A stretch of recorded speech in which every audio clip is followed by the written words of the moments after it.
Cheikh Oumar Sissoko à la conférence de presse de EMK, si nous ne nous mobilisons pas pour engager la guerre, le pays restera éternellement dans cette crise.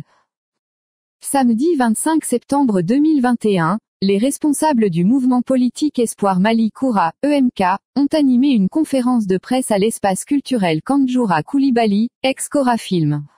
Pour camper le décor, les journalistes ont eu droit à la projection d'un document d'analyse de la situation socio-sécuritaire,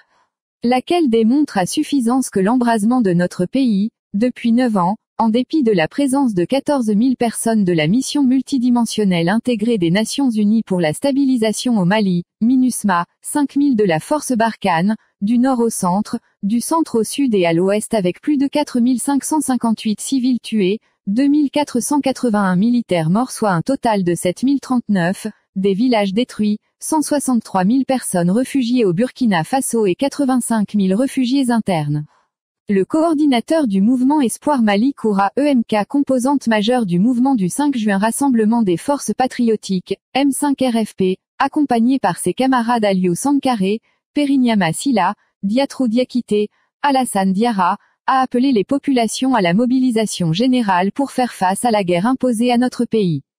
La guerre, affirme-t-il, est à notre porte, elle tue nos civils, militaires, détruit nos champs, troupeaux, économies, ferme nos écoles, centres de santé et administration.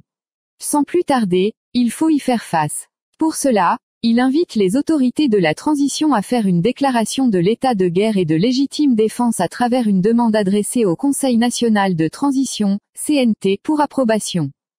Fidèle à son appel du 14 mai 2021, EMK propose pour la guerre la création d'un secrétariat d'État auprès du ministère de la Défense et des anciens combattants avec une cellule de renseignements aériens et du matériel moderne dans l'équipement et l'armement, le recrutement et la formation de 1500 jeunes soldats, gendarmes, gardes, dans les 49 anciens cercles et 8 anciennes régions, la militarisation de la police, le rappel des réservistes, et la création d'un bataillon dans chaque région.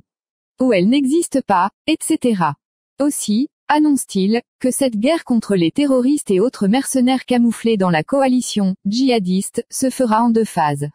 La première phase, affirme le coordinateur Cheikh Oumar Sissoko, est une guerre éclair de 6 à 12 mois, nécessitant des troupes aguerries, de la logistique et des armes modernes, sera une offense contre les terroristes du sud au centre et au nord tout en couvrant les arrières. À l'en croire, la deuxième phase sera la guerre d'éradication de l'insécurité et de la précarité sociale. Cette guerre, dit-il, sera militaire, politique, économique et socio-culturelle et s'étendra de 3 à 10 ans.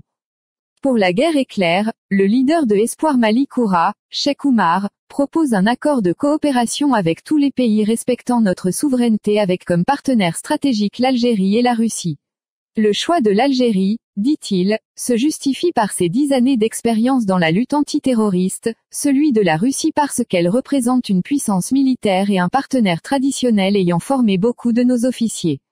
En outre, il a affirmé que l'Algérie, la Russie et la Chine peuvent être mises à contribution pour le développement socio-économique à travers des accords de coopération économique.